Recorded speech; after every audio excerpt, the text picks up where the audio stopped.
The greatest power you possess is your ability to choose. Join Lowe's Moore as he reveals how you can begin to maximize that power by exploring yourself on the deepest levels and committing to making lasting and positive changes. Get ready to achieve breakthroughs that will lead to accelerated growth and transformation, because you are now tuned in to The Blueprint. Why they actions contradict the lamb. I'm fellowshipping when I'm with the fam. That's more relations, that's forming a phonic.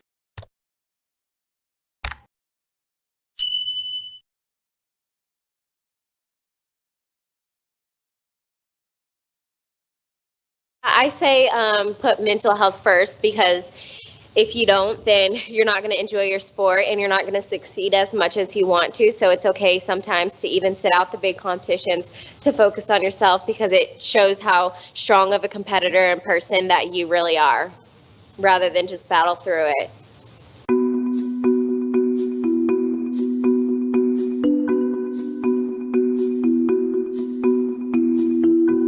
We've seen increasingly that athletes are getting comfortable with the idea of discussing mental health and the idea of, treating their, state of mind, their mental health as kind of a body part in the same way they would attend to a sprained ankle or a pulled hamstring, that they are going to take time to recover if they're feeling any kind of mental duress. And I think it's a really healthy and productive conversation to have.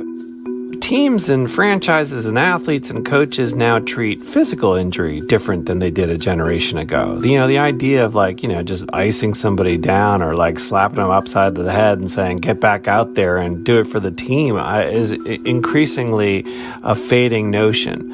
And mental health is sort of a new part of the prism here. The idea that teams would have an investment in not just the mental health that applies to their execution on the playing field, but just their general health and happiness is a new thing. And I think that it actually, in this case, in an interesting way, has been athlete-driven. It's the athletes who are coming forward and talking with great candor about their own struggles.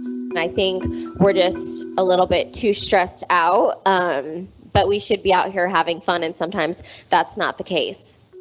In the past, we know that people have not talked about mental health, especially in the public realm, because there's so much stigma that exists. And while that stigma still exists, we see a lot of high-profile athletes talking about their mental health. On the clinical side, we also see a lot more cooperation with larger organizations to try and understand what it means to have a mental health diagnosis and what that might look like for their individual athletes. So a lot of people think that athletes just appear and show us their natural grace and abilities. And while it's true, many of them have outstanding physical abilities and we love watching them perform, it takes many, many hours to get them in that place of mental toughness to be able to execute their skills on demand. So I think that it's important for people to understand that even though they see that public excellence, sometimes there's quite a bit of private anguish. It's important for people to realize that these athletes are humans first. They have emotions, they have lives outside of sport. So it's important for them to take care of themselves too. We've already seen in the conversation that's happening and the elevation of the topic, not just in sports, but in workplaces at large, a real benefit for people to feel that they can have the liberty and the courage to come forward and have these kinds of conversations. That kind of comfort, I think, is a real important thing. And we've seen it in the past, that sports can often be a vessel for broader societal conversations. And I think that's what's happening here.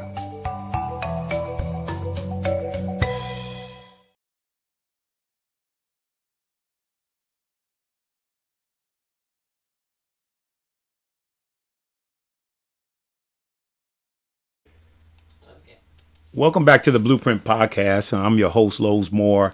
And as many of you know, that in the month of May is Mental Health Awareness Month. And, I wanted to start with that piece, because I've been doing over the course of this month, I've been thinking a lot about this issue, right? And I kind of thought about myself a lot. And growing up and remembering in elementary school, sometimes these things, we don't think of it, that young people could be going through mental health issues, or they may not even be mental health issues. They may just be natural things that kids grow up with each and every day. And I was just thinking about my experience, particularly in elementary school. I came up, my family, my mother and father, moved up from Plymouth, North Carolina to Mount Vernon, New York, and I was just thinking about a moment in time where I was in I think it was I can't even remember what grade it was, but by the time I got here, but I remember not adjusting well, and I remember repeating that grade, and then I remember how I felt during that time, and then it was like kind of an onslaught of things that was particularly happening with me as a young man. I don't know about being self-confident at that particular time. I was like, really having a tough time in school. I had a tough time learning, picking up things, being open. I was just thinking about those things, going through my experience, growing up in elementary school, and just thinking about some of the things that young people will be going through today, just to learn how, number one, to learn how to read, to start to learn basic foundation of reading and basic foundation of math and science, and all the things that we were going through, that we go through in terms of elementary school.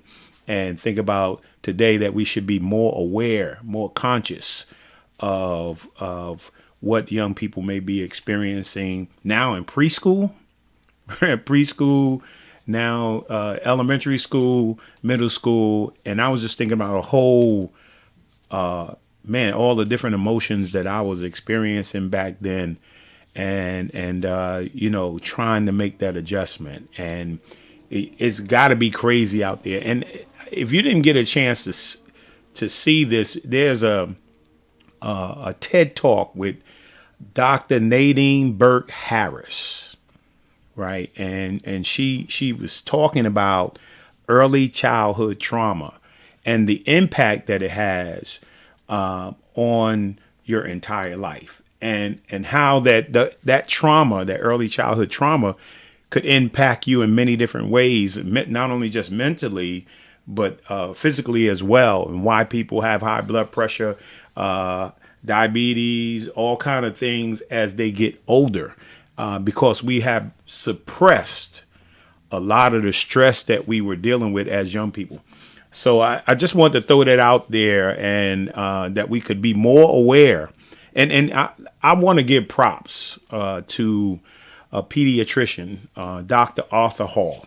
I want to say thank you, because I didn't understand it at the time, but I used to take my kids, my wife and I used to take our kids for their doctor's appointment their physical each and every year.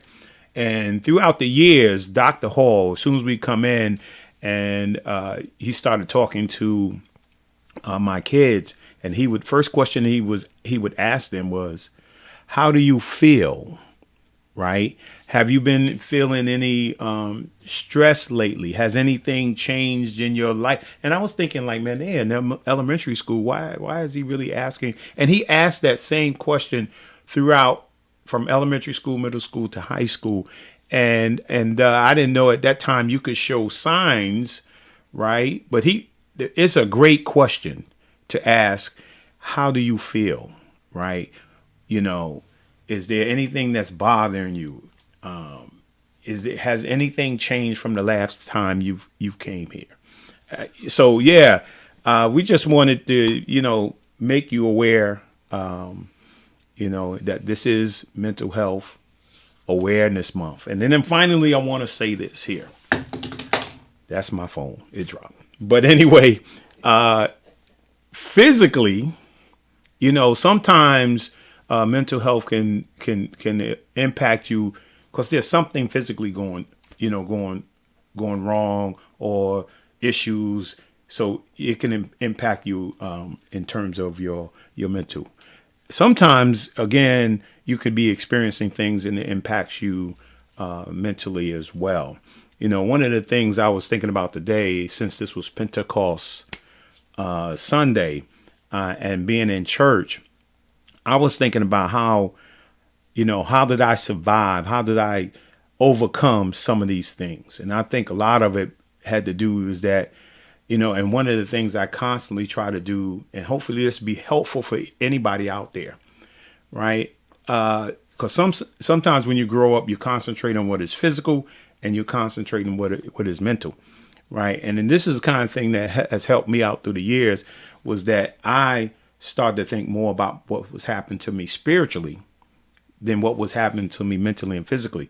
So it seemed like the closer I got in my relationship to God, right, and over the years now, my spirit man got strong and was able to, through my spirit, I was able to be stronger mentally and physically, right? The closer I got to God, the more intimate I got into my relationship with the Lord Jesus Christ, right, the stronger I got in handling and managing what was going on in my life mentally and physically. So I don't know if that helps anybody out there, but you know, I think that's an important thing. Sometimes we forget spiritual, but my whole goal for the rest of my life is to manage, right? To manage my life from the spiritual perspective, right? Not my physical and mental perspective, right? I want my spirit to control my mental and physical, not my physical and mental to control my spiritual. So I wanted to lay that out there to you. So let's get rolling. I want to start off with my my book of the week. And one of our good friends, Terry Williams, she wrote a book called Real Talk, Black Pain, right? If you get a chance to pick this up, man, this particularly for African-American families, right? Because we don't talk about mental health. We don't deal with mental health.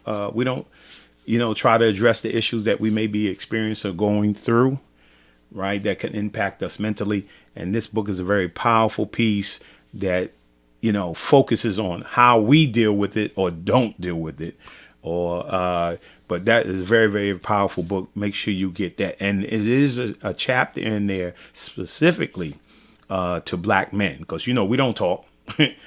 we don't express how we feel, right? And so check that book out. And then here is the word of the week, called pain, right? The word of the week is pain. You know, when you go in the doctor's office, you know, and you're not feeling real good, you notice there's a sign on the wall. The doctor says to you, or the nurse says to you, how severe is that pain, right? Is it a 1? Is it a 10? Right? And, you know, pain is a sign that we need to do something, you know, that something needs to happen. Right. And so we need to know what pain is. Right. And then we need to know that we can speak up about pain. Right. That we can turn around and say something to our parents about how we're feeling. That if I'm a man, I could say it to my wife. If I'm a son or a daughter, I could say it to my mother or my father. Right. We need to understand that we shouldn't run for pain. We shouldn't be in fear of pain, but we need to meet pain head on, and we need to tell people that we're in pain. Right. And so, yeah, thanks, Sydney. He said, that's the scale. Yeah, that's the scale. And we need to let people know when we're in pain. Right. So, and it could be physical, it could be mental, it could be spiritual. Right. But we definitely need to communicate, or find somebody in which we can communicate with. So that's my word of the week. And then here's my Pierce Harper affirmation moment. And it says here, this is just a thought for the day. Greet today with joy in your heart. Take a deep breath, look around, and see all that God has blessed you with. Right? There's always something to be thankful for. Always something to be thankful for. Right? So that's my affirmation quote moment. And then here's my music and movie. There's a song out. I think everybody should listen to this song. It's by Dak. It's called To Be a Man. Right? You should go on YouTube, look up Dax, Dax, Dax, To Be a Man. right? And very powerful piece. You should check it out. And next week, man, check it out. For all those who come on each and every week, check it out. And I'd like to hear what you think about that song. He got a song out. It's very powerful, and everybody's grabbing a hold to it. And then the movie of the week is MVP, right? It's about a retired, successful football player, right, who ends up having, well, they kind of force him into retirement, right? And he's really not ready to go, but there's no doors that are open. And so he finds himself with resources, with this family that he's been distant with for a long time while he was playing football.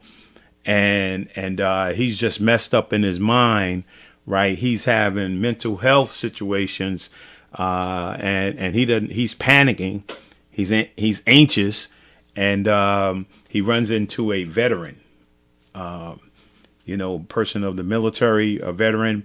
He's having the same problems, coming back from war, his assignments, having the same problems. And somehow they build a relationship, and it is actually a true story, right? It is definitely a true story. And it's a relationship built now today between former veterans and former NFL athletes, right? Former NFL athletes. It is a program now to help each other make a transition from, coming from war or coming out of sports. So very powerful piece as well. And then my person of the week is Simone Biles, right? As you know, I featured in the, she took a stand, man, very powerful stand during the Olympics, man. She wasn't feeling well. She was having never felt like that before, and thought that it was important for her team, for her to pause, right, and get help and get herself together, and put her faith in her team that they could go on to be successful. So she's my person of the week. Oh, I think I'm finished. Oh man. Yeah, the blueprint dropping nuggets. Woo! Hey, I want to show you this video, and then I'm gonna introduce my guest for this evening. It's a little long, but hang in there, because my guest, we're gonna have a great conversation today. And I don't even know where my little ball is. Oh, there it goes. Here's my, I'm dropping my pebble in the pond, man, and I am expecting an awesome show tonight. So let's get rolling.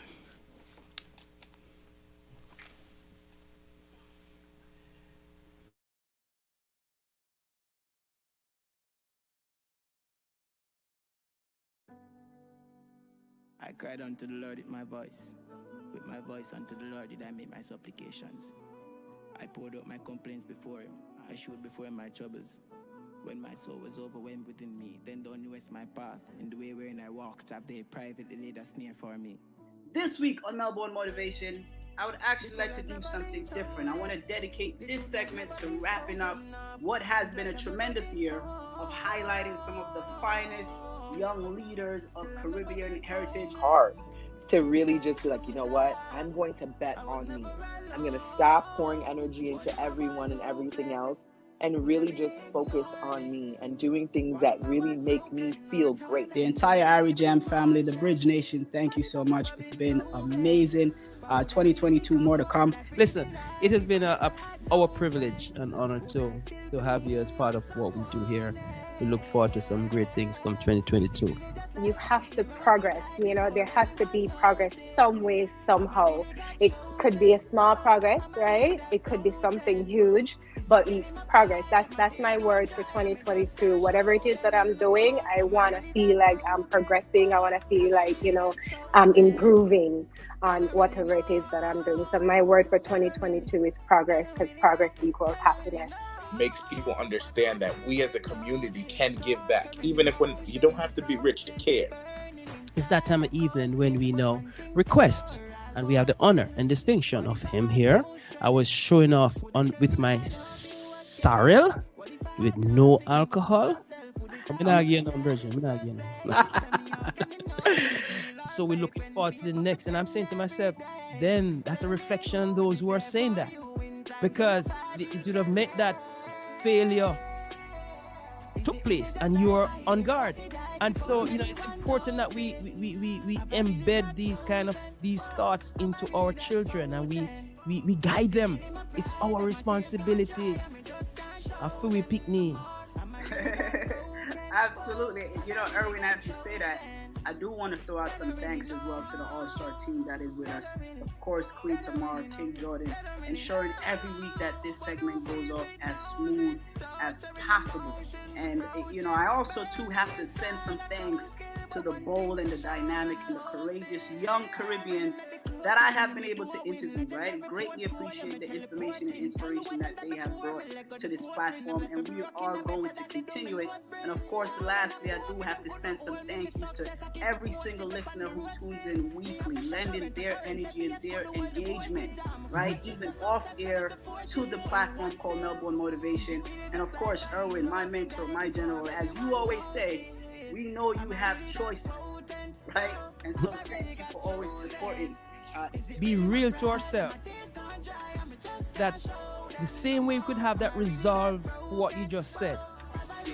Why is it we can't do it within our family structure? Because that's where it starts first. Family structure. And then you build from there to the community. Bro, congratulations on your 2-year anniversary. Welcome to the Control Center.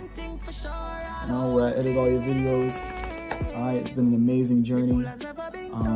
Here's to another one. And here's to whatever else you decide to come up with, because they are extravagant. Oh, hold on, here's my best part. Oh, I love that part. Right? Never alone. Never alone. Alright, so I have one more thing to show you. Alright? A few of my favorite little bits at the end of the show. Alright, more. Again, listen. I'm feeling very excited now. I want to give out some thank yous. I want to say thank you to every guest that has been a guest of Melbourne Motivation. Of course, the great Mr. Erwin, Claire, to Tamara, Jordan, Prezi. And that is because this episode would be the 50th staging of Melbourne Motivation, something I could not imagine a year ago. And so, where's the champion? You. Where's the champion? All right. Where's the champion? The champion. I like that. Congratulations. Watch it. Me say me terrible like a cancer world. You can't stop me future, go tamper me a gangster G, gangster girl. Catch me full of spice like my curls. So watch me kick it up and now a sky time. Skelly and one show my time. Not just no shadow after dark. Night time, me realize them a muggle in the eye line, drop it. Watch it make me take the podium and fire like a soldier gun. Come in, know so when me spit them spread out like linoleum. Everything me chat them react like said them a sodium. This time them not go hold me down. Me know them want to hold me tongue, but tell them said before me done. Me make the glory run the story come gas up the place petroleum. How with them the when me a shell down auditorium and teacher could do call me down. Them could do with us call me. Call me terrible. Yeah. Tambourine, Erwin, tambourine. Ladies, thank you so much. Erwin, I'm having a vision. I'm seeing a Melbourne Motivation Festival in the 60 degrees in the shade. Real hot, oh yes, in the shade.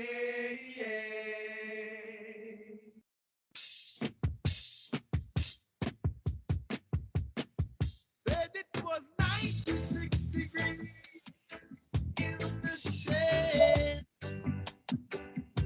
10,000 soldiers on parade, thinking I and I to be the big bad one, sent from overseas.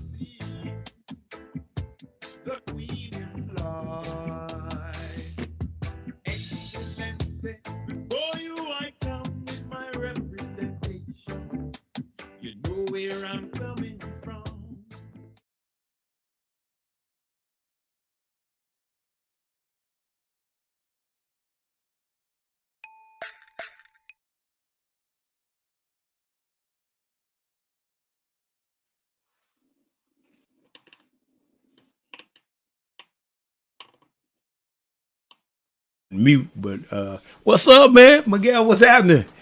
Coach, how you doing? How you doing? Coach, I'm feeling blessed. I'm feeling Oh blessed.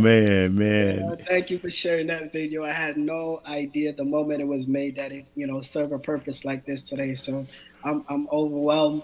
I'm happy and to be talking to you again. It puts me back years. Yeah. Thank you so much for the invite.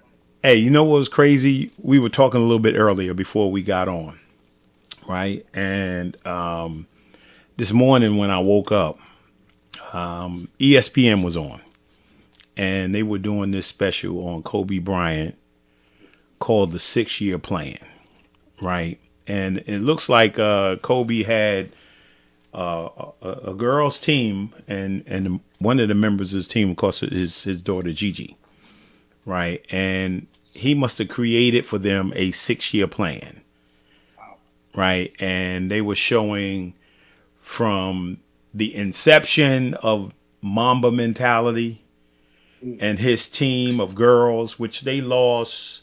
I think there's only 4 of them, right? 4 of them left, I think, right? 4 or 5 of them that were left from the team.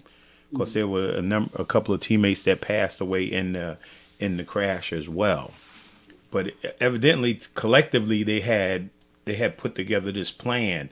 They all was going to go to school together, and now they're seniors, getting ready to graduate. And they all every year does this. They do this celebration where they take these flowers out for Kobe and Gigi and all the other people that passed away in the thing, and they stayed to the plan. Wow! Right? They just actually won the state championship together, and so they're moving now. They're moving on. They're going to colleges. They receive college scholarships and stuff like that. But it was a 6-year plan, and it made me think when we were talking earlier, and I want to talk a little bit about this. When I first started playing basketball, Mr. Jones, who God rest his soul, he just passed recently, and he used to get guys up early in the morning, to practice and stuff, and we thought, man, that was crazy, right? But he had a plan. Like, he used to always talk about the plan and what we could do. And it wasn't necessarily about basketball. For us, it was, how do we become productive citizens? Right. And so, and I said it at his memorial that the one thing I asked Mr. Jones, if I was ever successful, what could I do for him? I was thinking like maybe a car. If I become real successful, maybe a car, maybe a house, whatever it is. I'm young, so I don't know. And so he said, for me to do what I did, what he did for me, he wanted me to do that for somebody else.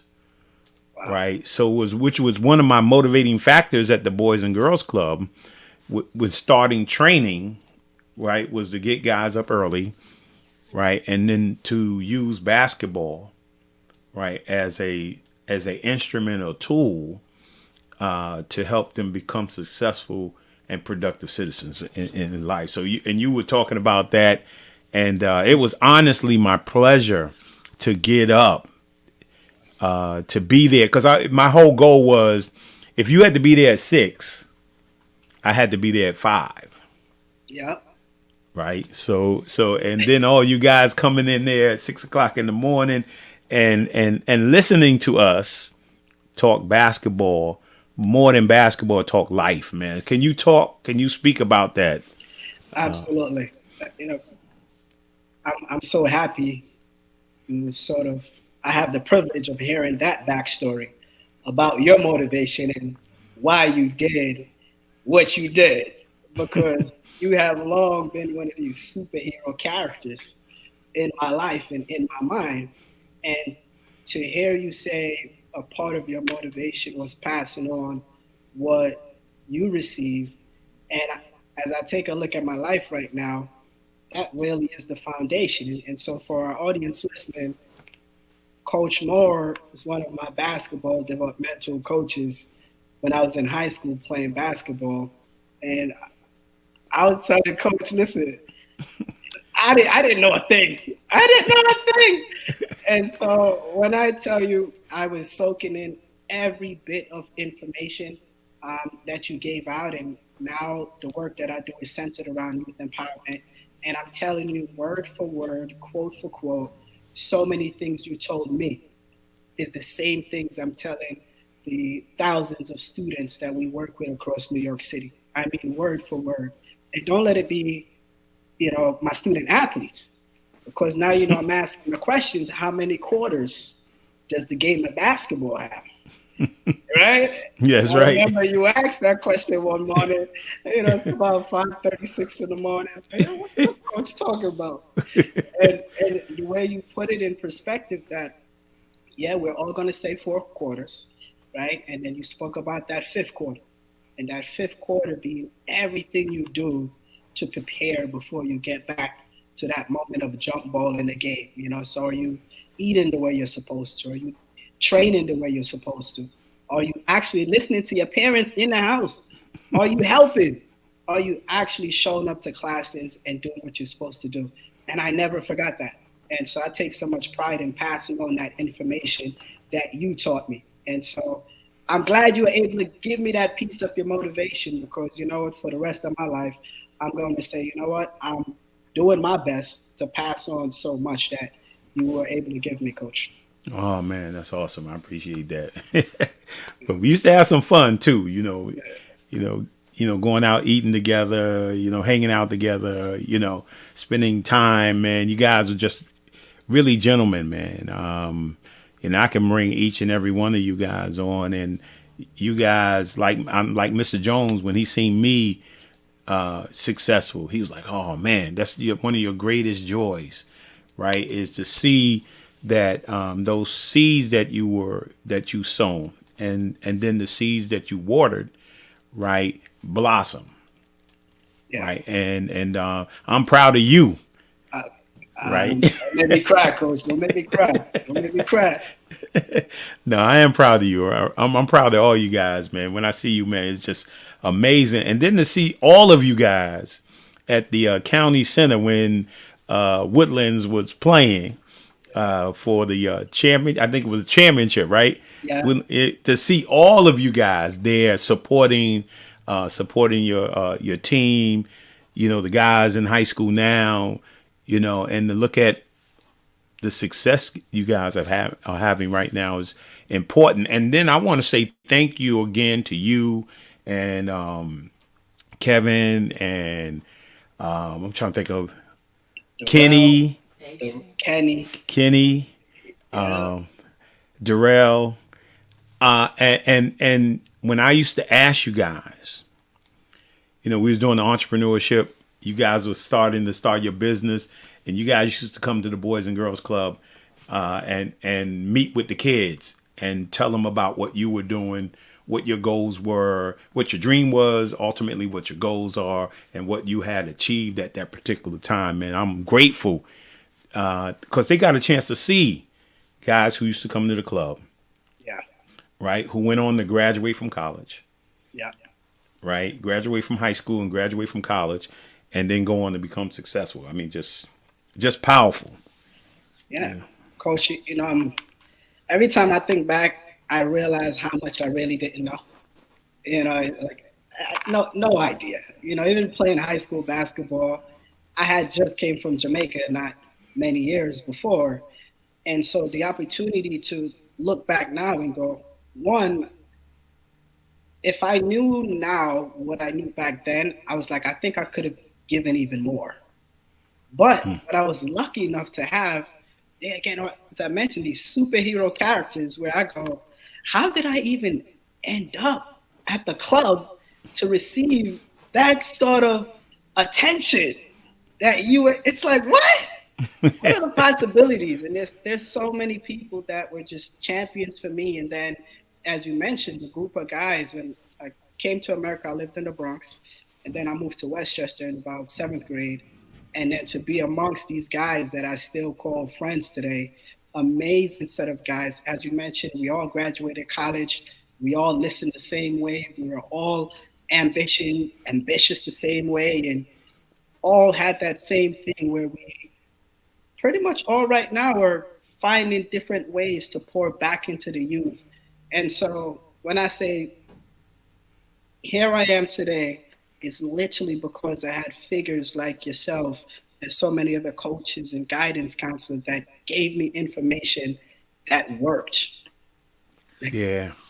But I couldn't tell back then. We're just listening, and Yeah, trying not to no. get into trouble, It's like, No, you don't. You don't know. It's like wax on, wax off. Why paint the yeah, fence? And then somewhere down the line, you become aware. And I want to thank Coach Ron Nimhart, yes, right, and many of the other coaches from different cities that used to bring their players to the Boys and Girls Club of Mount Vernon. And Ron, Coach Ron, was a product of the club, right? And it was what made him who he was and who I am, right? And so we value having people come to the club, male, female, come to the club, have an experience, right? And just a powerful piece. So yeah, let's digress for a moment. Let's talk about, because besides what we were able to do and what you allowed us to do, right? We got to think about, particularly on the blueprint, we talk about the importance of family, education, faith. So talk about family, siblings growing up and what they planted, the foundation they laid in you. yeah, absolutely. My journey started. I was born and raised in Jamaica, and I came to America in 1996. I was about 10, 11 years old.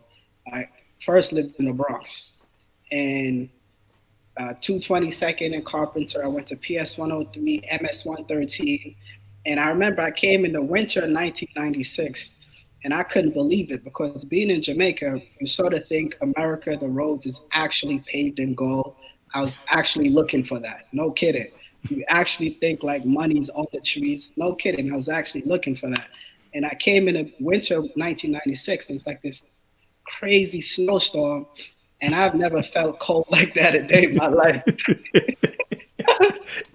I never felt cold like that a day in my life. And so it was this physical transition coming from a very hot climate to now my body didn't know what to do. My lips would break, like my fingers, I can't feel them. And so just physically acclimating to the United States was very challenging.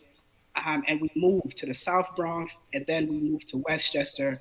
And so I was able to very quickly, within like 2-3 years, gain a little bit from the Bronx, the South Bronx, and then Westchester was just a completely different avenue.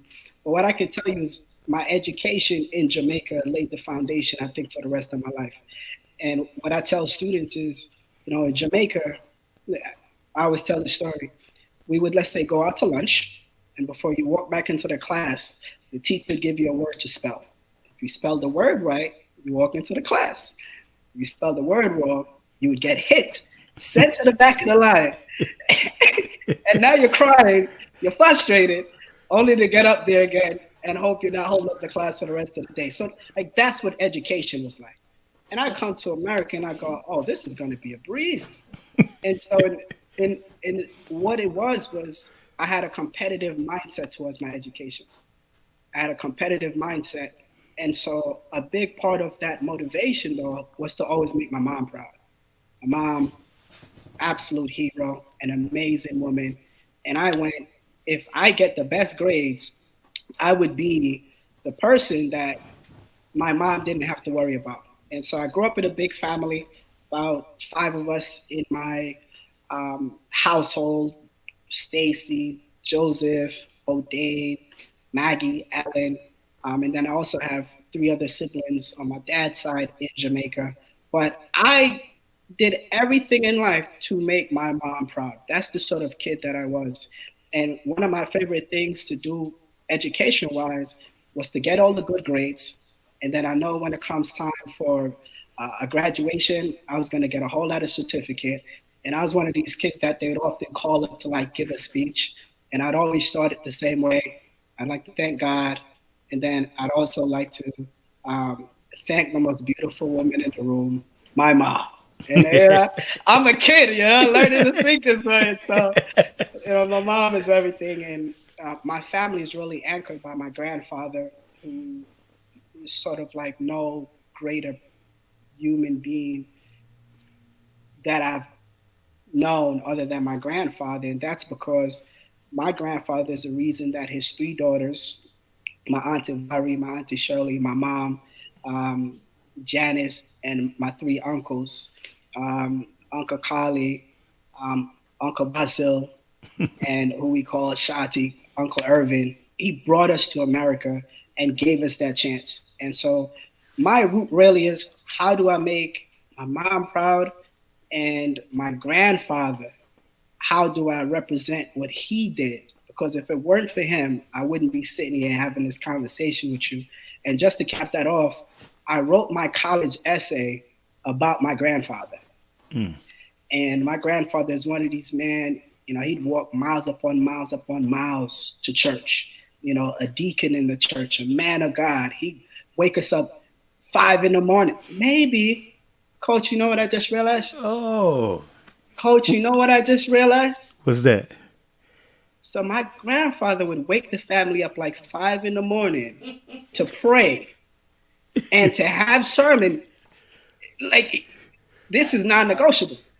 And so now I'm realizing maybe the willingness to wake up 5 a.m. and come to the club to play basketball.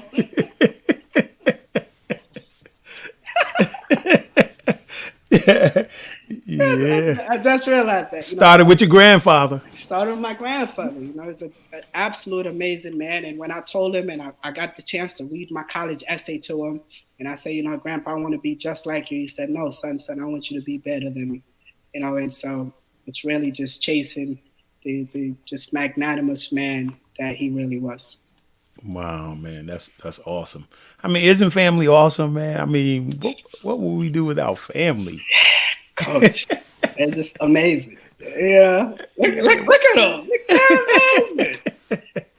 Yeah, and then if you add like all the family you add to it along the way, you know. It's my son Makai. Yeah.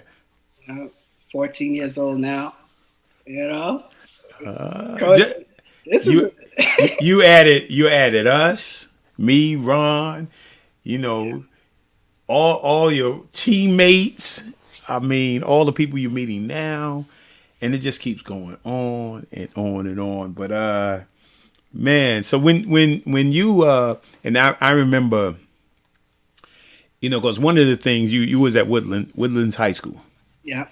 Right. And so one of the things of being realistic in terms of, looking at Malvern High School, I think it was like a A school or AAA school, whatever it is.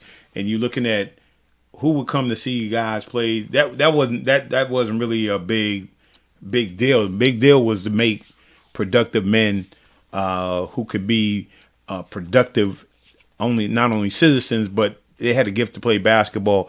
Let's be excellent at it. Let's be our best, and then let the chips fall where they may, right? And then, to talk about like, hey man, this is going to end in 4 years. What are you going to do? Because the first thing is like to graduate from high school, graduate from college, and then think about what it is that you're going to do. You need to think about that ahead of time, right? And to have those conversations with you guys were very powerful, and then to see you go on and do it. Yeah. I mean, we could be, because like to see us, to see our sons go on, our daughters go on, and in our family, and then to think like I can go out, and help other young men, think the same way, and then to see you do it, right? To live long enough to see you do it, right? And I mean, that's why when I see you guys, man, I get all psyched up, man. I was like, yeah. Coach, The other day, seeing you at the county center, man, I still can't express. I'm downplaying how excited I was. So first of all, you look the same, the same coach. And right now, if you told me, Miguel, meet me tomorrow at the club, I'll be there listening, trying to get back into shape at this age that I'm at. No kidding, no kidding. And so I was really overjoyed to, really just let you know how much sort of the mindset principles I apply them on a daily basis. And as you mentioned, we there's this, ball is life, and there's many ways you can take it. But no kidding, every single thing, every decision in my life, I approached it the way I learned basketball.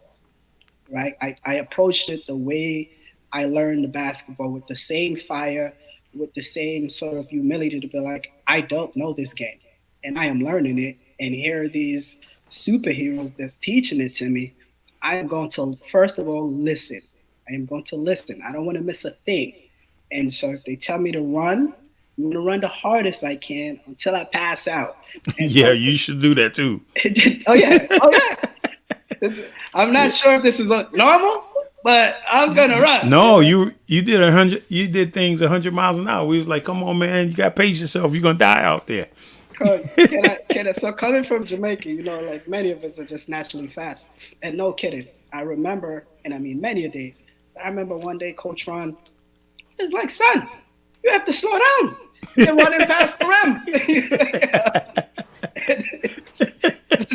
So he said you have to slow down when you're getting closer to the rim. You're just moving so fast. Yeah, because you ran right by it. My wife had the same problem. She used to run so fast because she ran track. She used to run so fast, and she run right past the basket. I remember one day you did run right past the basket. Man, I was like, "Yo, do you know it's a wall behind the basket?" But I tell you, I was learning. But let me show you how far off and how important it was to really have so many people pouring into me. I remember I get to Woodlands High School in 7th grade, and friends, they were like, "Are you gonna play modified?" I remember thinking, "What are they talking about?" And then JV. I'm like, JV? Varsity. Varsity. When I tell you I just came from Jamaica like 3 years prior, and I lived in the Bronx. And let me tell you how fun it was. And the reason, outside of like going to my aunt's house, my uncle, Humphrey, big basketball fan. So after church, we'd go to the house and the Knicks would be playing. And I remember the feeling of like watching the games and, wanting to be like Mike. That was absolutely a part of my upbringing. But what also happened is when I just came to America, there's this kid named Nathaniel. And Nathaniel was very good at basketball in 5th grade. And we'd go to lunch and he would beat everybody and bully them. And so my eternal fire was like, I don't want to be bullied by this kid. And so I decided I was going to learn to play basketball. And so we go up to 222nd, like the weekend. And I told my mom I wanted basketball. And let me show you. I went and bought a yellow basketball coat. And I didn't know basketball was supposed to be orange. All I know is that just came from Jamaica. Green, gold, and black, those are my colors. So I got this yellow basketball. Folks made fun of me. But when I tell you I played. And by the time I get to Westchester, I started to figure it out a little bit, but still had no context. So as you mentioned, sort of, the winning the championships and going here and this school versus that school, I had no idea. But speaking again just about wanting to make my family proud, I was always a good student. And so at the same time that I was captain of the basketball team, I was also vice president of the National Honor Society. And I was also doing theater. And I was also in a dance club, which is like a modern dance. It's like, why is the captain of the basketball team like wearing dancing shoes? He's late to practice because he had a dance what?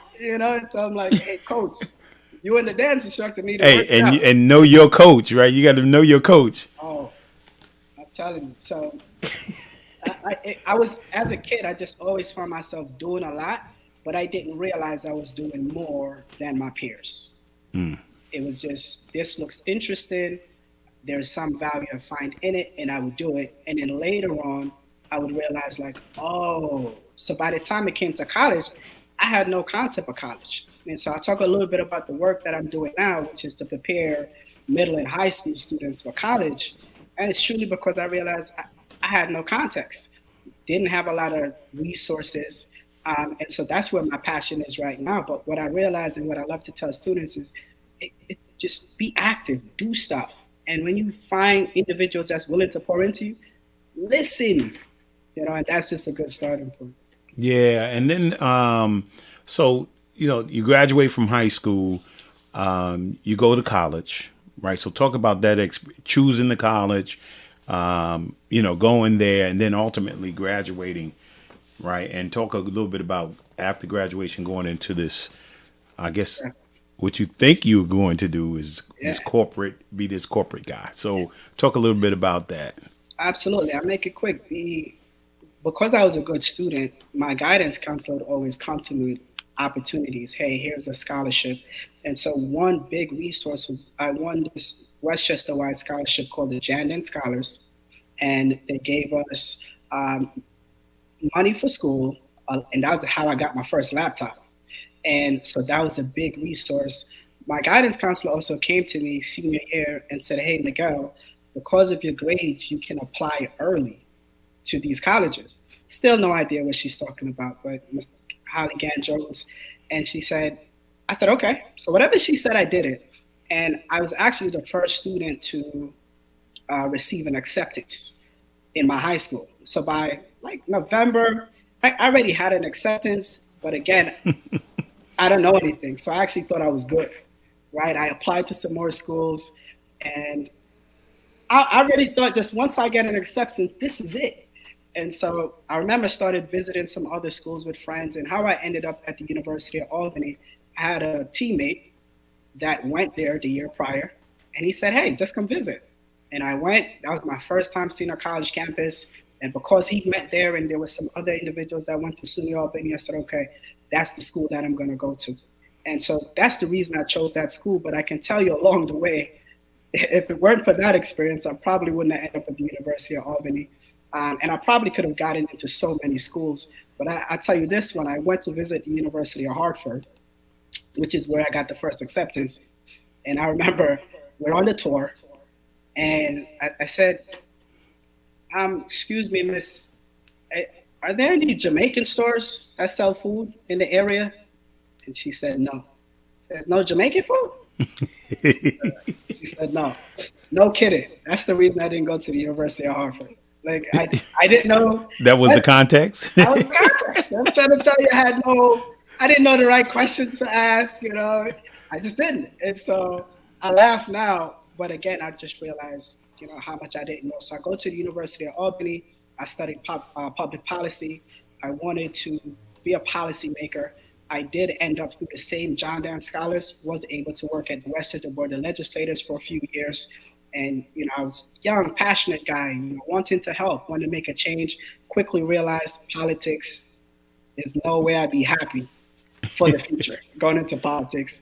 So I switched course, decided to go to, after I graduate, I got to tell you this piece, but after I graduate, after that, I decided to go to law school, got into a few law schools, and was just doing my research, speaking to people, and realized that the majority of lawyers don't actually practice after a few years. But it wasn't that. I remember I had a friend who had this amazing internship, making $40,000 a month during the summer. And she was ahead of me, and she didn't like it. She'd be crying during the summer. I'm like, so wait, you're making $40,000 for the summer and you're crying? I was like, yeah, I'm not going to law school. So that's the reason I didn't go to law school, because again, I thought it wouldn't make me happy. You see, this is how I'm making decisions. I didn't go to business school, and I went to Fordham University and got a master's in business, focusing on entrepreneurship. And the journey then, my background since then has been corporate, right? One of my favorite stories, Coach, one of the first corporate jobs is with New York Life as a financial advisor, building my own practice. And I do want to say thank you again, because every time I showed up to you and mentioned something, you actually gave me the opportunity. And so I remember you were doing this amazing fundraiser for the Boys and Girls Club. And you told me, come on, you gave me the opportunity to come to the event and represent myself well. And that's the chance I got. That's where I got the chance to meet the amazing Mr. Denzel Washington. And one of my favorite moments, I remember, he comes over, and my mom is a big fan of Denzel Washington. And so imagine this crazy story. Denzel comes up, and I go, you're the reason my mom don't think I'm the most handsome man on the planet. He does this Denzel thing. He's like, well, she's right. Yeah, there go that picture right there. Wow, Coach, I'm a kid from the hills of Jamaica. I'm not supposed to have these experiences. But for amazing, superheroes and mentors like yourself. So my entire trajectory, corporate, I go to from New York Life. I was working very hard. It was an amazing opportunity. I'm young. I still have this basketball mindset. I'm like, I'm going to get rich in 1 year. My son was young. Quickly realized that I was working too hard, the same 5 to like 12 midnight, 5 again. I just realized that wasn't making me happy. I leave and ended up going to Bloomberg. And when I resigned from the New York Life job, I had no plan. And it was just, earlier you spoke about the closer you got in terms of spirit to God, is the stronger you got, and almost like the more clear you got. And that was what was happening for me. The closer and closer I got, and really trying to figure out, well, what do you want to do? And like, who are the people in your network? And I just had to figure it out. And I'll tell this quick story for hopefully just so many youth listen to this. But while I was in grad school, the Fordham University, they decided to take us to meet and be introduced to different corporations in Manhattan. Again, Coach, I had no context. This is my amazing Russian friend, Ilio. And Coach, they take us to Bloomberg, and they're doing this presentation. And all I knew was Bloomberg was the mayor. I had no idea he had this company, none of this stuff. And I'm sitting this presentation for like 30 minutes, Coach, and I understood nothing. Stocks and bonds and this. I don't know what they're talking about. But the company was just the most amazing thing I've ever seen. And they had like free food that you could just go take as much chips as you want, as much soda as you want, as much like peanuts, as much fruits. And so I walk out the presentation, I'm like, I'm gonna get some chips. And when I walk out, the presenter, his name is Sam Page. Sam Page comes out, and I go, hey, you're the guy that was just presenting to us. He goes, yeah. And Sam Page and I get into a conversation for about 15, 20 minutes, Coach. And we're just talking. And we're getting to learn each other. And Sam Page goes, you seem like a really great guy. And I think you'd be a great fit for Bloomberg. Coach, that's all I understood. Sam Page, who works here, said that I would be a great fit. And he said, if you ever think about it, this is my card, send me an email. I'll tell you about the company. I'll teach you how to prepare. And he was like, yeah, just let me know.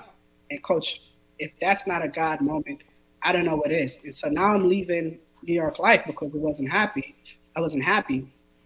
And I remember Sam Page. Just came to me. It's like, Sam Page. Yeah, that's what God does, man. He brings back to your memory. Sam Page. And I called him, and no kidding, he did exactly what he said he would do. And I imagine, I tell you, I was always willing to listen. And, I listened, and I made it into an amazing company, was there for a few years, did extraordinarily well, left to start pursuing entrepreneurship, and then went back into corporate, was continuing to have a stellar career. And then in 2019, decided to leave because I found a bigger purpose. And when I'm pursuing opportunities professionally, my core values are the people, purpose, and the impact. Who are the people I'll be working with? Who are the people we'll be serving?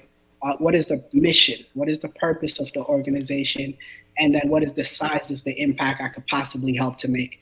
And so in 2019, I left corporate to join Path with a Purpose, which is an amazing young lady, started by an amazing young lady named Miss Samantha Sinclair. We went to college together. And so I love to tell college students, you have no idea who might become a lifelong friend. You have no idea who might become a future business partner. And so our organization, we focus on education innovation, specifically focusing on college and career prep. And we partner with middle schools, high schools, different community-based organizations. And our products and services serves as the tools that everyone on our team, we all go, we wish we had this stuff when we were in high school. And so everything from taking the students on college trips everywhere, upstate, downstate, CUNY, private HBCUs. We do workshops on every topic you can imagine as it pertains to college and career prep. And we do it for students, we do it for parents, we do it for educators as well. And then we've also innovated college study flashcards, the first of its kind. And more recently, in 2022, we created what we call My College Pod, which is a digital ed tech platform. And one of my favorite parts, outside of just the easy access to this information, is that parents can seamlessly gain access to college and career prep information, because I know it's something that would have been valuable for my mom. Yeah, I mean, when I was kind of doing the research and started to see, the power in what you guys were doing, and reason, if I can put it in the right words, many times I go to, whether it's elementary school, middle school, high school, and like you said, coming from Jamaica, right, and not knowing, right, it's not just coming from Jamaica and not knowing. It's like people who are already here. I mean, who live here that don't know what the process is. Now, I have to go back and say, when I look at myself, and I'm sure my wife can attest to this, is that when we were in particularly middle school to high school, all of our counselors were very connected, very, very involved with where we were going, what were our thoughts, so forth and so on. And then when you got to high school, you always visit with your counselors, asking you about, where do you think you're going? What do you think you're going to be? What do you want to be? Those kinds of things, which is very rare today, right? Where I think counselors know who are the top of the line students. And so maybe they may be asking them about what their future is. I knew that's the first thing you do when you come in ninth grade, is they started talking to you about what are you going to do when you graduate? What's your thoughts? And now today, maybe those things don't happen. So having pathways to purpose is so important and powerful, is that now students can become aware, right? Because many of the times when you don't know how many times I've gone to high schools and talking about, always career day, and asking kids, hey, what do you want to, what do you want to be what do you want to do when you graduate? And many have, everybody in the class raise their hand and say, oh, I'm going to college. You're going to college? Right? What does it take to actually get in that college? Did you take the SAT yet? Did you take the, ACT? I mean, and everybody's saying, no, I didn't do that. And you're talking to juniors and seniors. Now you can talk juniors and seniors and they don't even know.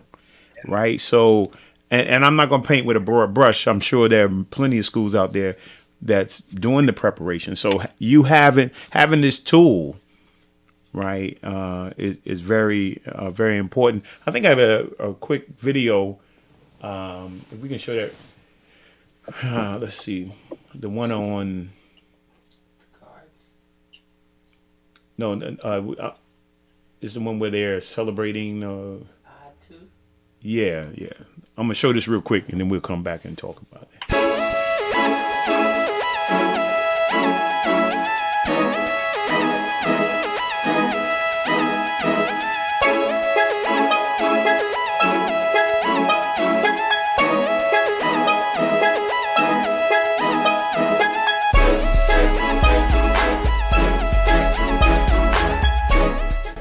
super appreciative that you all are here and decided to volunteer your time. So we can just go around, say your name, what college you attended, and whether you're staff or volunteer. I'm Tasha Ludenya. I go to Binghamton University and I'm volunteering today.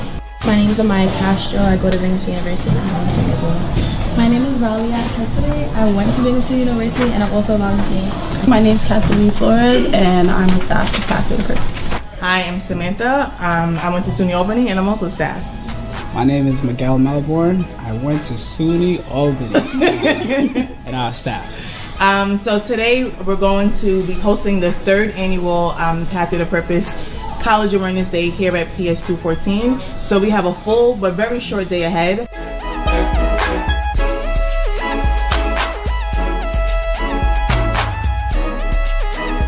Welcome to College Awareness Day. My name is Samantha Sinclair, and I'm the founder, owner of Pathway to Purpose. So we're going to be having some conversations about college, to hear what you feel about it, and for you to meet our team.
Yeah. Pathway to Purpose. Wow. Yeah, no, I think that's powerful, man. I mean, what you guys are doing is powerful, man. Now, I just want to show that as an example, because sometimes you can talk about it, but when you see it, right, it's important. I can't tell you how proud I am, man. I'm sweating here. I'm trying not to cry because, Coach, I'm telling you, it's as you spoke about before. Let's say young athletes being able to speak to other athletes that might say, "Hey, I excelled in high school. I went on to play," or even if they get the extraordinary, rare opportunity to speak to someone that has played at the highest level, like the league. There's some mechanism that gives them the opportunity to just understand things differently. And so when we get a chance to, and what we love to do is to find other folks that went to college and say, "Hey, we're going to put together this special event for this school or this organization," and just come in and just talk about your college experience. And they're like, "Do we have to prep?" I'm like, no. The fact that you did it and what you experienced and however your experience was, the challenges, the successes, this is the real information we want to give students. And can we do it as soon as possible? And so, as you mentioned, a lot of college prep, typically, it's like those 4 months senior year, it's just not enough. And so can we start to help students to think from middle school, from ninth grade, and give them real information? And then what's special about us is we make it fun. We make it fun. We have a lot of fun. And but importantly, what we also think about is, how do we empower the students? They need the information and they need to know what they need to do. But at the same time, how do we empower our educators, those who are actually in school with our students every day? How can we give them tools at their fingertips so it's easy for them to talk about college and career prep? And then this one is super important to me, because I'm telling you, if I ask my mom a few questions about my journey, she's still going, "I don't know what you're talking about," right? So many of us we just had to do it. So then how do we create tools that's also empowering parents? And then at the same time, there's so many community-based organizations. As a big part of my story is just, again, I'm sure folks perhaps understand at this point the role the Boys and Girls Club played in my upbringing, and preparedness for life. And so we love to partner with community-based organizations as well. And then just broadly, there's so many companies that ensure that they have efforts to impact students for their next levels. And so we just take an innovative approach. And so if it's not there, we're going to create it, and we make it fun and simple. So can give us something that we can put up here now, and how people can get in touch with you. And absolutely. So give it to us real quick here. Yeah. There are two websites as it pertains to Pathway to Purpose. There is www.pathwaytopurposenyc.com. Right, and that's where you're going to see the full breadth of everything that we do, the products and services. And then more recently, the EdTech platform we created, where right now any parent can go to his website and say, you know what, yes, my son or daughter, they need this college prep information. They can go to mycollegepod.com, mycollegepod.com. And then I also give you our email. Our email is info@pathwaytopurposenyc.com. And so please feel free to reach out to us. It's work that we're very passionate about because we're ultimately the students that we're serving. Yeah, no. That's awesome, man. Yeah, that's the information below. Yeah, you guys have been taking a look at it. Absolutely. And hey, we all need this as parents. We were very fortunate, my wife and I. I mean, I wasn't fortunate in my youth to be able to get this information. Although the Boys and Girls Club were very helpful, and I'll tell you the power of it was whenever, and Denzel has talked about this all the time. When I first walked into the club, there were banners in the whole lobby, throughout the whole lobby, and it had a little sign at the bottom of the banner saying the name of the person, when they started the membership at the club, and the school they attended. So wow, we used to walk in elementary school, and we used to look up probably every week. We were saying, "I'm going to that school right there." Of course, such and such went to that school over there, and every week it would change, but it was at least in your mind, right? And even today, if you went to the Boys and Girls Club of Mount Vernon, you walk up the stairs. There are banners on the wall of where people went to school. And then when you go up into the rooms upstairs, there are banners of where people went to school at, right? To show the importance and power of why we should be preparing them to be able to go to college as well. So this is just amazing. It's just powerful, man. And thank you. I don't know if there's any questions we have.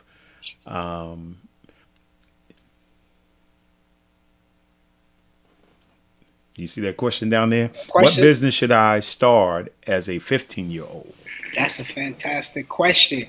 What business you should start as a 15-year-old? The first thing I would say is think about what is something that you are passionate about.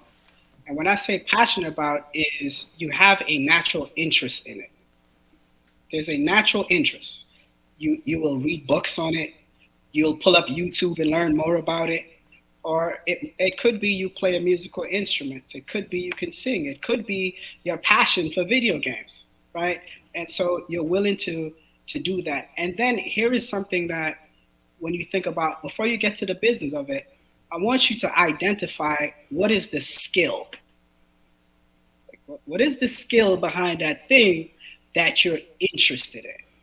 Right. So, for example, let's say you're 15 years old. Let's say you want to start a podcast. Well, what might be some of the skills you need?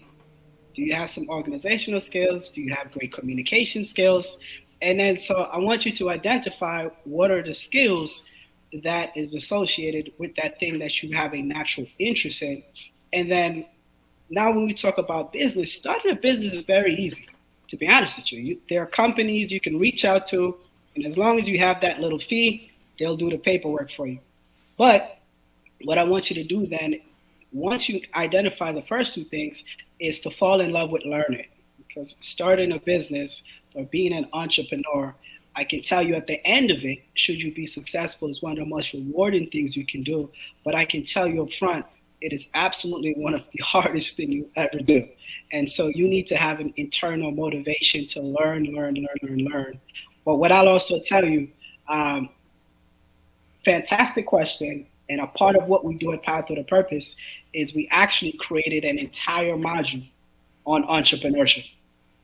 An entire module on entrepreneurship, right? And so we did it in two ways. One, we created in 2020, I believe, these college study flashcards, 5 different sets. And one of the last sets we created was entrepreneurship. And so now you want to learn the key terms associated with owning your own business. You see? So you want to learn. And then we double down. And in the EdTech platform, the entire module is about entrepreneurship. And so now we're teaching you how to monetize your magic, right? And so great question. Hopefully that gives it a small play you can run. And you have the information down there below. And then if we can show real quick that video real quick on those cards. I think we kind of get an idea what those cards look like. Yeah, you made it easy for us here. The Entrepreneur Study Flashcard Deck contains 24 cards with significant terms and definitions to help students learn about the rewarding world of entrepreneurship. This deck is designed to empower students to think outside the box and to develop leadership skills. By exploring entrepreneurship terms, students will gain insight into the unlimited possibilities for their future. Get yours today. I appreciate it. Hey, check this out. Here's an important thing I'll say to what I say to students, right? Whether we choose to become entrepreneurs or go into our careers or whatever, this is my firm belief, right? That number one, we are our first business, right? So our name. Right. And I always tell students, look, there's so many ways to look at this. You can go to GoDaddy.com. You can go to all these things. Purchase your name. Right. That's the first thing you can do. If it's $9 a month, whatever it is, purchase your name. Make sure it's available and pay for it every year. And because you are and start building the business. Right. And building good business starts with building good character, having a good attitude, being a good student. Right. Being on time, all those things in terms of your business. You can't run a business and you late. Right. I mean, it just doesn't work. So but you are your first business. If you can't take care of you. Right. It's going to be hard to take care of a business. Right. And so that's my thought about business. You are the business. Your name is the business. What people think about you is the business. What legacy will you leave? I mean, that's more important than anything, right? Is that you are your own business. So start with you. Absolutely. I concur. Do you have partners with school districts? Absolutely. Miss Marie, fantastic question. Do you partner with school districts? Of course. Yeah, absolutely. Fantastic question. We do partner with school districts. We've partnered with over 24 school districts in New York City. Over 24 school districts, and have been able to impact over 15,000 students. And so, when I speak to, I currently live in Brooklyn, and when I go back to Westchester, and, talking with folks in my network, and I tell them what I do, they're like, wait, are you doing it with Woodlands? And I'm like, great question. So, absolutely. We are excited to partner with as many school districts across the country. And we're actually in that place right now where we do have the products and services that can seamlessly integrate into helping schools with their current college and career prep plan, right? And so what we say is our job is to either enhance what you're doing or completely help you to create it from scratch. So absolutely, yes, we do. Here's crazy, man. Like, what's happening? You finish? Yes. Because one of the things is, man, that we do need this, and we do need partnerships, right? Sometimes like at the Boys and Girls Club, you can't, you have your programs, right? But then you need the partner, right? Because you can't do everything. We try to do everything, but we're not efficient in doing it well. So sometimes you got to bring in partners and let them do the work that you can't do, right? And be okay with that. So that very powerful, man. I like the pathways to perfect. I love the name. It's just awesome. And time is going so fast. You get on here, you think an hour and a half, and it goes really, really fast. So One Love, we talk about the Jamaica, Caribbean. Man, there's a whole mindset, a whole culture, right? So let's talk about Melbourne Motivation. Absolutely. And so when I tell you God works in mysterious ways, right? As a, let's call it a young black man that makes it to the heights of corporate America, you don't just resign, right? But as I mentioned, my vision in being able to work with Path with a Purpose and leverage all the expertise I learned in corporate America and put it into education was seamless. And so let me tell you how I get into Melbourne Motivation. I actually get the opportunity to go on the radio, right? To be interviewed, to talk about Melbourne, to talk about Path with a Purpose. And it was a fantastic interview. I was able to really do a good job of talking about what we do. And after the show, a few weeks later, I get a message, and it was that they were very impressed with the interview and the information I put out there, and thought it was very necessary, especially in the Caribbean community. And then they told me the young lady that actually interviewed me on the radio was leaving. And so now they're looking for a new host. And the premise is that typically in the Caribbean community and at the news stations, a lot of older, more mature folks, and not a lot of stuff about the youth is being highlighted. And when it comes to the Caribbean, you're going to hear the bad news about the youth faster than the good news. And so they wanted someone to come in, that's going to find young Caribbeans that are still in the Caribbean, that are here in the States and abroad, and to interview them, one, so we can highlight and amplify the amazing things they're doing across various industries.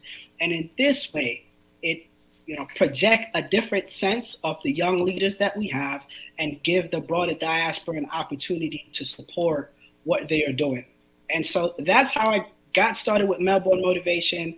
I got started March 9, 2021, and 2+ years later, I've interviewed over 90 young Caribbean folks, and it's been a journey that, Coach, I'm still going, God, and so what I've done since is to take 90+ interviews, and I plan to continue. But what I wanted to do was take time to build up a proper website and to, more importantly, build a community. And so I created a community called Melbourne Motivation HQ. And folks can go to www.melbournemotivation.com and be able to sign into Melbourne Motivation HQ. And the vision there is, how do we take what we know is necessary, which is we have young Caribbeans who are doing amazing jobs. How do we get them to tell their stories so that the broader diaspora can be inspired and informed by what they're doing? And so we think about, I think about myself in college, and when I tell you, there's so much I didn't know how to thrive in college, but I figured it out because I knew how to listen. But how might we be able to connect the youth wherever they are, but whether they're in the Caribbean or in the States? And then how do we have the professionals, right, who are in various careers, and how do we put them in one place? And so now, as we mentioned, the collaboration can happen, the mentorship can happen, the knowledge sharing can happen. And so in the Caribbean community, for sure, the emphasis on education, the emphasis on just give us an opportunity, and we know the students are going to take advantage of it.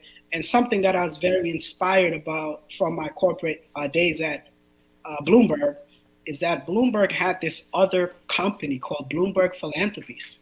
And it blew my mind. I was like, you mean to tell me he has an entire other company that only focus on philanthropy, on high impact charities and work that they're doing? And because it was a part of the culture at the company, I was going hard. I was donating my time, my money. I was enjoying, just helping these different organizations. And one day it just hit me. I said, man, how come we don't really have this in the Caribbean community? Because I know that we're willing to give back. And I was just wondering, is this stuff happening? And so I started a nonprofit called One Caribbean Philanthropy. And the idea there is to do as much research as possible, find different high impact charities that are Caribbean led, that's doing amazing things, and put them into one place. And so now it becomes more seamless to learn about these organizations, identify with their missions, and decide then if you do want to donate your time, money to their missions. And so that's also a part of Melbourne Motivation. And just to show you how God just works. Mysterious ways is not good enough. God is precise. Let me show you how precise God is, right? My co-host, the great Mr. Erwin Clare, who is the person that gave me the opportunity to be on 93.5 FM, he has a organization called Team Jamaica Bickle. And for the last 30 years, that organization has been providing hospitality services to our Jamaican and Caribbean youth athletes when they come to run at Penn Relay. And he's been doing that for 30 years, and I had no idea. And Erwin, in his infinite wisdom, when I tell you I've had some real superhero characters in my life, he calls me about 2 years ago. He says, Miguel, I have this organization. This is what we do. And every year we have a gala, and it's one of the premier galas, and I want you to be the MC. I'd never emceed a gala in my life, coach. 400 plus people. And, through faith and just believing that, what God gave me this opportunity, I'm going to do like I always do best. I'm going to prepare as best I can and just deliver the best I can. And we're able to raise $19,000 that first year. And the gala recently happened again this past April, and he asked me to MC it again. And so, asking that question, is this happening in the Caribbean community? And God said, okay, you really want to know? Okay, let me put you on center stage and to really make a difference and really understand. And so there's so many different organizations. And so this ultimately, Melbourne Motivation is my attempt to say, you know what? I understand what it's like to be here and to have to figure out a whole other country. So many people identify as immigrants, and we're all sort of like islands of excellence. And so how can we start to build that unity? And that's why I created Melbourne Motivation. Yeah, I don't know if my wife, you got any questions you want to? You over there listening. That's cool. Hey, Connie. Hey. Yeah. That boy is sharp. It's back when I had some muscles, back. Those days are gone. Oh, man. So you... No, I mean, I'm just so impressed with everything that he says as a young man. I guess for me, I heard the advice you gave to the young man who's 15 years old, and to the school district, and the young lady that asked you the question is the one that I told you about at the beginning, Dr. Gabaton. She is Dr. Gabaton. Yeah, she is the assistant superintendent, an interim assistant superintendent of schools in Mount Vernon, and is looking to Dr. Gabaton Swift. She is looking to do a My Sister's Keeper program. So truly, when people are trying to start programs, and you talked about vision, what is some other things that people should put in place to get their vision off the ground? Yeah, absolutely. It's a great question. And just to show you how much basketball, I think, has influenced even what I do professionally, which is really geared around strategy, right? And the first thing is, what's the play, right? And so you're looking to start something, it's like, how clear on the vision can you get, right? Which is to simply say, we're going to go out there and we want to win the game, but what's the play we want to run, right? And so I remember I took this class in college, and it told us when we're looking to problem solve, one of the premier things you want to do is to figure out the right question to ask, right? And I think that's the first thing. When you're looking to get something off the ground, you want to figure out what is the proper question to ask, because once you figure out that perspective, that thing that you go, that's the problem I'm trying to solve, you're going to find that the next step comes very easily. And so one of the quotes I'm always moved by is believe it was Albert Einstein, and he said, if you gave me an hour to solve a problem and my life depended on it, he said I would spend the first 55 minutes trying to figure out the right question to ask, because I would only need 5 minutes for the solution. And so to give a brief answer, I'd say, how close could we get to figuring out what is the actual problem that we're trying to solve, right? And if we iterate on that question, and maybe it's you already know it, or maybe you say, who are the people on my team? And do you have a different perspective? Do you have a different perspective? And once you're very clear on that, then the next thing is you're going to look and say, well, what are the things that can stop us? What are the different criteria we need to come up with? And then you start to go through that funnels. And then essentially, when they say begin with the end in mind, you're going to spend time up front asking these questions. What are the obstacles? What are the opportunities? What are all the criteria and factors we need to consider? And then you're going to go, then what is the 3 best options we have in front of us? And then from those 3 best options, you're going to choose one. And then from that, this is how now you build your plan, and it's time to take action. Wow. And so ultimately, again, is what's the play? But listen, before coach says, this is the play we're going to run, remember, somebody had to think about the play. Why is it going to work? You know, yeah. I would approach it that same way. Yeah, the coach. The coach determines that. She's a coach. She knows that. I mean, she knows the play. Nah, but one of the things too, also, is to add to it, is you said it earlier. What is that you want to do? Right, and you write down that thing that it is you want to do, particularly from a business perspective, whether it's a service or product. Yeah. And then you ask yourself the question, who needs this? Right? I mean, does anybody need this product or service? Right? And then once you figure it out, then you take it out for people and you test it. You test it without even asking people what it is. Oh, this is my product or service. But to talk about it and to see whether or not people talk about what it is that you say they need. Right? And when they started mentioning it, oh yeah, well, I need coaching, and you're like, oh, you need coaching? So you poll 25 people and 25 people bring up coaching. Man, if I had a coach, if I had a mentor, right, then hey man, maybe I need to go into the coaching business. Yeah. Absolutely. Because as you say that, I'm thinking of there's so many schools of thought, but one of the things I learned is this idea of MVP. It means minimum viable product. Right. And so a lot of times when we have a big vision and we want to execute it, we start of thinking of like the best it should be and the best we want it to be. But as you just mentioned, no, you want to go through different iterations of it. And so as we speak about, let's take, for instance, the program that Dr.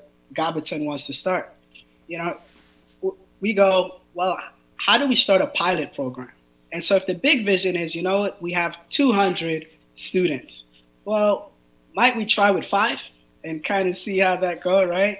And so how do we get to a minimum viable product, start from there, and just reiterate and get better and better and better. And one of my perfect examples of that is let's take the iPhones, right? If the first one was so good, why are we up to 14, 15? It's so good the first though. Why do we have so many different versions? That's right. As individuals, it's difficult for us to put that into our own lives and just say, you know what? Let me start with the minimum thing that I'm looking to solve for it and get better from there. Yeah, and I think she's asking, how do you help parents see the end when the students are in elementary school? That's a fantastic question. I think the first part is to help parents understand what a tremendous advantage it is to be thinking and speaking with parents about college and career prep in elementary school. It's something to be excited about. And the reason why the current statistics says that if you look at the national average, graduation rates is in like the 80s. But when you look at the statistic that says how many students going off to college actually feel prepared, it's 20%. So you're saying the graduation rate from high school is in the 80s nationally, but the number of students that actually feel prepared for the next level is in the 20%. There's something wrong. So that means we're sending a great amount of students that's actually not prepared or feeling prepared.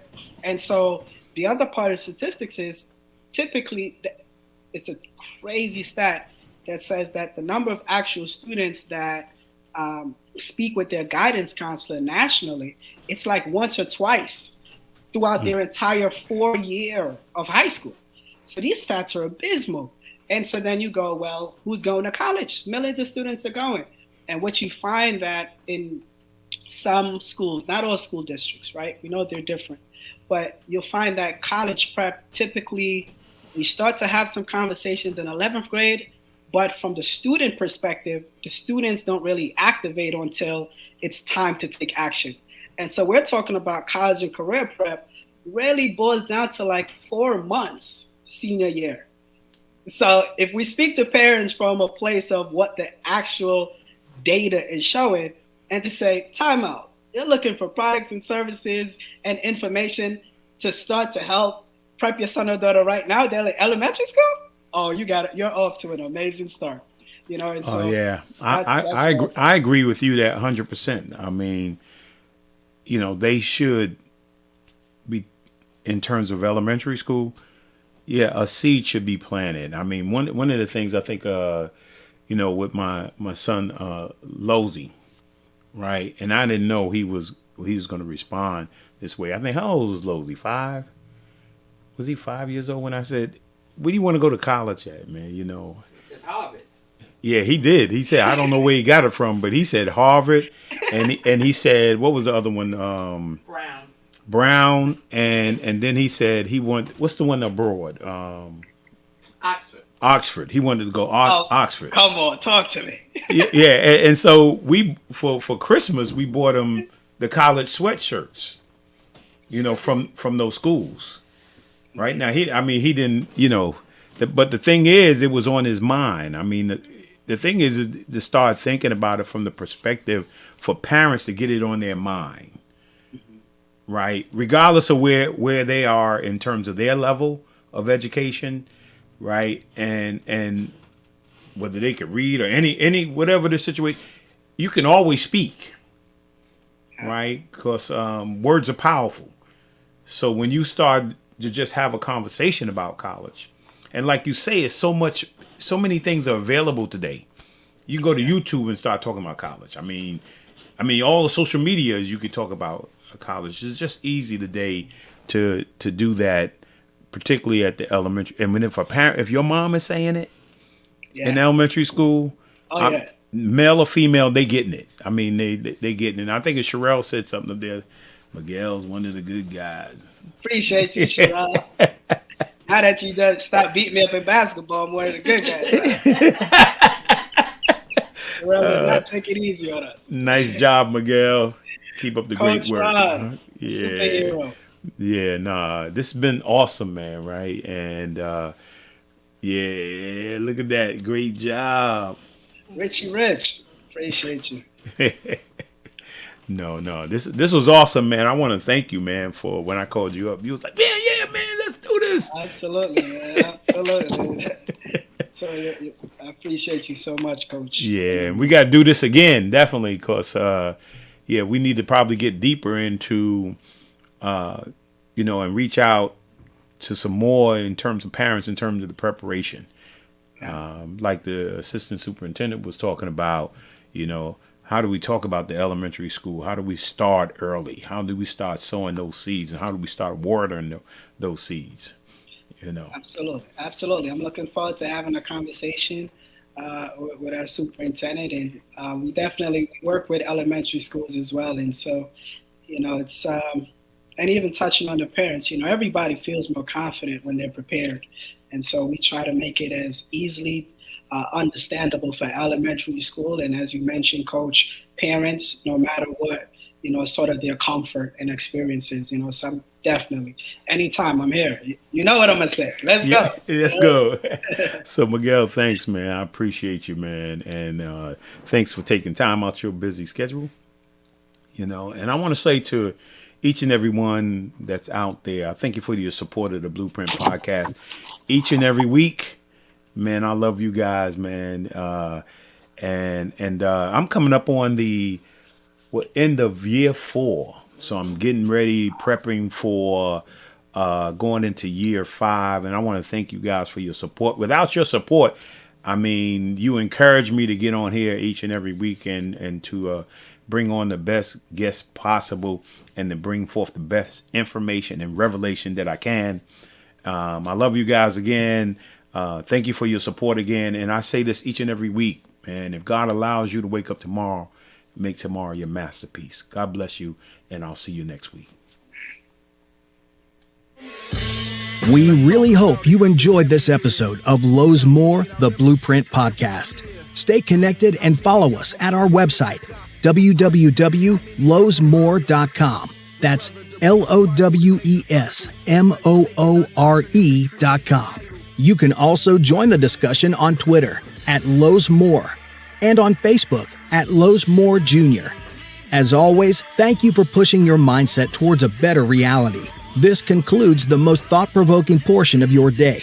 Don't forget to like and subscribe to this podcast to stay fully up to date with everything we're up to. Until next time, be kind to yourself and each other.